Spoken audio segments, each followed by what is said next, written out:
Okay, now the second exercise is the broken pattern that we learnt on the C major chord, except we're going to play it on the G. So here's our G. To remind you how the broken pattern went, it sounds like this.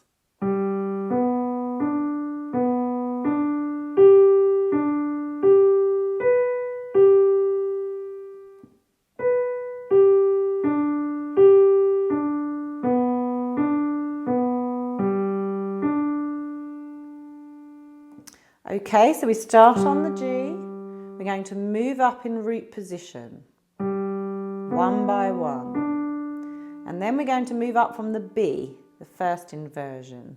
B, D, G. And then we're going to move up from the D, second inversion. And then we land on the G. And then to come down, we're going to start on the B. And then we come down from the G. And then we come down from the D. And then we end on the D.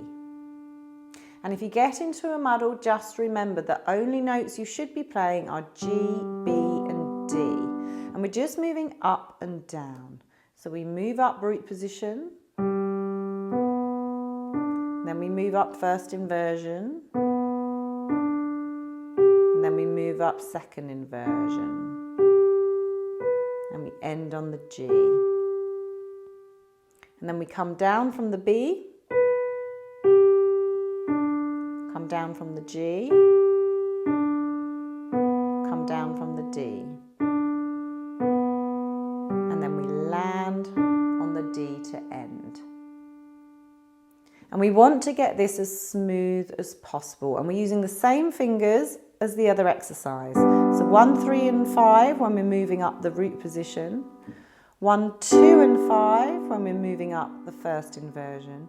And 1, 3 and 5 when we're moving up the second inversion.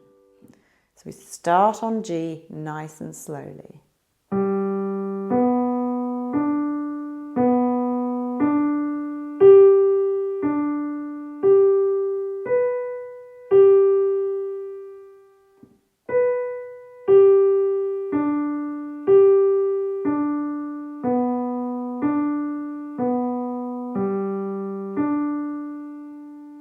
And if you do get in a muddle, you can hit the chord first. So this is root position, and we're moving up. And then we want first inversion, and we're moving up. And then we want second inversion, and we're moving up. And we end on the G. And then when we're coming down, we just start here on the second inversion. So B, G, D. And then we're coming down first inversion, G, D, B. And then we're coming down root position, D, B, G. Ending on the D. And it may take a while for you to get your fingers on top of this exercise, but it's such a powerful one when you start to improvise, if you can really start to recognize where these inversions are and what notes you're playing in any chord. So G major, broken chord.